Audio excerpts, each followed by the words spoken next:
আসসালামু আলাইকুম। কৃষি এগ্রো নার্সারির পক্ষ থেকে স্বাগতম। আমি মোহাম্মদ আমিরুল ইসলাম, জেলা নাটোর, থানা বড়াইগ্রাম, গ্রাম তালসো, কুন্ডুপাড়া। তো এগুলো মূলত বাড়িটু জাতের লম্বা পটল। দেখেন কি সুন্দর পটল হয়।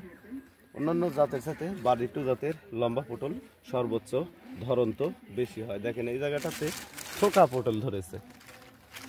গোটা জমি দেখেন একহারা পটল, যেমন পটল আসে তেমন ফুলজালি। এটা অরিজিনাল বাড়িটু জাতের লম্বা পটল। আমাদের যে পটলগুলি দেখেন সমস্ত জমি আমি ঘুরে ঘুরে দেখাচ্ছি। দেখেন পটল আর পটল ধরে আছে।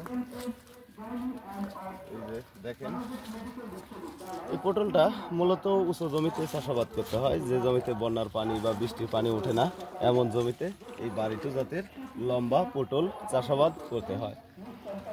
আর এই চারাটা রোপণ করতে হয় মূলত লাইনে 2 হাত পর পর, এক লাইন থেকে আরেক লাইন 5.5 হাত পর পর এই বাড়িটু জাতের লম্বা পটলের চারা রোপণ করতে হয়। এই যে দেখতে পাচ্ছেন যে কি পরিমাণ পটল ধরে। এই দেখেন জাংলা দিয়ে দেখার মতো দৃশ্য হয়ে আছে। থোকা থোকা পটল ধরে এই বাড়িটু জাতের লম্বা পটল।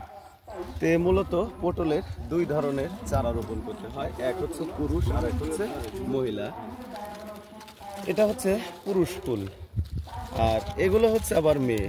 মেয়েগুলি সরাসরি পটল নিয়েই আসে আর পুরুষগুলি শুধু ফুল ফোটে। আমরা বাংলাদেশের প্রতিটি জেলায় এই পটলের চারা পাইকারি সেল দিয়ে থাকি। আপনারা যদি পটলের চারা সংরক্ষণ করতে চান স্ক্রিনে দেওয়া নম্বরে যোগাযোগ করবেন।